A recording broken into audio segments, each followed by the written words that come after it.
1984년 5월 5일 늦은 저녁, 일본 홋카이도 유바라시의 한 인력사무소 기숙사 건물에서 화재가 발생했습니다. 생각보다 거센 불길에 기숙사에서 잠을 자던 6명이 사망하고 진화에 나섰던 소방관도 1명 순직하는 사태가 벌어졌죠. 사망한 6명 중 4명은 인근 광산에 파견된 인부였고 다른 2명은 기숙사에 더부살이하는 가족의 아이들이었다고 합니다. 2층에서 뛰어내렸던 이시카와라는 남성은 다리가 골절되었지만 유일하게 살아남은 사람이었습니다. 소방국이 현장 검증을 한 결과 화재는 석유 난로에서 시작된 것을 확인했고, 전날 난로에서 칭기스칸 나베를 끓였다는 이시카와의 진술로 인해 연회가 끝나고 부주의하게 난로를 끄지 않아 발생한 사고라 결론났습니다. 이에 따라 보험사는 화재 보험금과 더불어 숨진 인부 4명에 대한 사망보험금까지 총 1억 3,800만 엔, 하나로 약 14억 원에 달하는 보험금을 건물주이자 인력회사 사장이었던 야스마사와 그의 아내 노부코에게 지급했습니다. 하지만 병원에서 치료받던 생존자인 이시카와가 돌연 실종. 그로부터 한 달 뒤 자기가 방화범이라고 자백하며 경찰서를 찾는 일이 발생합니다. 그리고 그는 모든 것이 고액의 보험금을 노린 야스마사와 노부코의 지시로 일어난 범행이었다고 폭로했죠.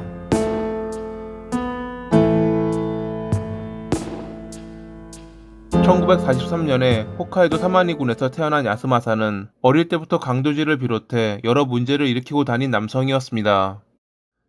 17살의 야쿠자가 된 뒤 결혼해 아이까지 두었던 그는 1972년에 한 유흥업소에서 만난 노부코에게 첫눈에 반해 가정을 버리고 재혼했죠. 당시 노부코의 부모님은 그가 야쿠자라는 것을 알자 결혼을 반대했지만 그는 결혼만 시켜주면 야쿠자를 탈퇴하겠다는 약속을 해 승낙을 받았다고 합니다. 물론 그 약속은 지켜지지 않았습니다. 오히려 그는 야쿠자 내부에서 자신의 성을 딴 히다카조를 만들어 세력을 넓혔죠. 훗날 그의 사주를 받아 사건을 일으킬 이시카와 역시 히다카조의 일원 중 하나였습니다. 야스마사는 하청업을 비롯해 여러 사업을 벌였고 노부코 역시 그를 도왔습니다. 다른 사업장을 들쑤시며 보호비를 받는 것보다는 자기 사업을 하는 것이 돈벌이가 괜찮았다고 합니다. 그저 노동력이 필요한 곳에 인력을 투입하고 받는 수수료만으로 편하게 돈을 벌 수 있었거든요. 중간에 생기는 여러 마찰은 야스마사가 야쿠자였기에 언제나 무난히 해결할 수 있었습니다. 그러던 중 1981년에 호고탄 유바리 신탄강 가스 유출 사고로 그의 회사에서 보냈던 인부 7명이 숨지자 생명보험금으로 13억 원을 받게 됩니다. 유족에게 보험금을 지급하고도 절반이 남았지만 갑자기 들어온 목돈을 야스마사와 노부코는 사치를 부리는 등 허투루 낭비하며 금방 탕진했습니다. 평소 쓰던 씀씀이 때문에 빚까지 생긴 그들은 한 번 더 쉽게 돈을 벌기 위한 계획을 세웠습니다. 그들의 목표가 된 것은 회사 인부들이 묵고 있는 기숙사였죠. 건물은 기본적으로 화재 보험에 들어있고 인부들 역시 생명보험에 가입돼 있었기에 그들이 노리기에는 이보다 더 안성맞춤인 것은 없었을 것입니다. 야스마사는 조직원 중 한 명인 이시카와를 신임으로 위장해 기숙사에 들여보냈고 그렇게 1984년 5월 5일에 그의 사주를 받은 이시카와는 자기가 쏘겠다며 기숙사에 칭기스칸 나베와 술을 가져와 연애 자리를 만들었습니다. 저녁 10시 넘어 인부들이 술에 취해 하나둘 자리를 떠나 모두 방으로 가자 이시카와는 난로에 불을 지른 뒤 자리를 피하려고 했습니다. 그의 말에 따르면 도주하던 중 기숙사에 더부살이하던 가족의 2아이가 남아있는 것을 발견해 도와주려 했지만 생각보다 빠르게 번지는 불길 때문에 그러지 못했고 이 때문에 그는 시간이 지체돼 2층으로 달아났다가 뛰어내려 부상을 입었다고 합니다.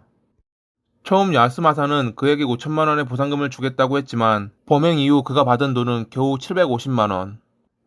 야스마사가 야쿠자 생활을 하면서 보여준 집요함과 폭력성 때문에 언제 자신이 입막음 당할지 모른다고 생각한 이시카와는 치료를 받던 중 도주했습니다. 그리고 한 달 뒤 그는 경찰서를 찾았습니다. 자신이 방화를 저질렀고 모든 범행은 보험금을 노린 야스마사와 노부코가 지시했다고 자백하면서 말이죠. 그는 언제 입막음 당할지에 대한 두려움과 계획에 없던 2아이가 사망해 죄책감 때문에 자수했다며 모든 범행을 털어놓았습니다. 그렇게 체포된 야스마사와 노부코는 자기들은 화재 보험금만 노렸다며 인부들이 사망한 것은 모두 이시카와의 잘못이라 주장했습니다. 분명 자기들은 기숙사에 있는 이들이 모두 도망갈 수 있도록 지시했는데 이를 그가 어겨 의도치 않은 인명피해가 발생했다는 주장이었죠. 하지만 검찰 측은 그들이 이시카와에게 술을 건넸던 점을 지적, 처음부터 사리가 있던 계획범죄라고 주장하며 사형을 구형했습니다. 1987년 3월 4일에 삿포로 지방법원은 주범인 야스마사 노부코에게 사형을, 사주받은 이시카와에게는 무기징역을 선고했는데, 자신의 죄를 반성하고 있던 이시카와는 그렇다고 쳐도 재판 내내 무죄를 주장하던 야스마사와 노부코는 항소하지 않았다고 합니다. 전혀 본인들의 죄값을 받아들일 이들이 아니었는데 말이죠. 사실 그들이 항소하지 않았던 것은 당시 병세가 위중했던 일본 천황이 서거할 경우 감형받을 수 있을지 모른다는 희망 때문이었습니다. 과거 천황이 서거하면 중재인이라도 감형된 경우가 있었기에 그들은 이를 노렸던 것이었죠. 감형받으려면 형이 확정되어야 했기에 그들은 항소하지 않았던 것이지만, 사실 이들이 한 행동은 소위 말하는 뻘짓이었습니다. 그들이 저지른 범죄는 살인죄만 있는 것이 아닌 방아살인 등 여러 제목이 병합돼 있었기에 사면 대상이 아니었거든요.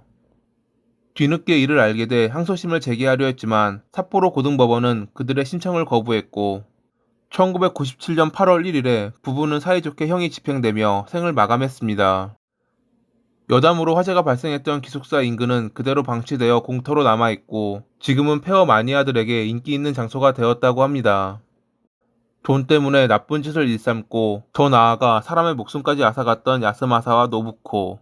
지옥에서 사이좋게 고통받고 있을 그들이 영원히 함께하기를 바라며 이만 마칩니다. 오늘도 시청해주셔서 감사하고, 목감기 때문에 소리가 이상한 점 죄송합니다.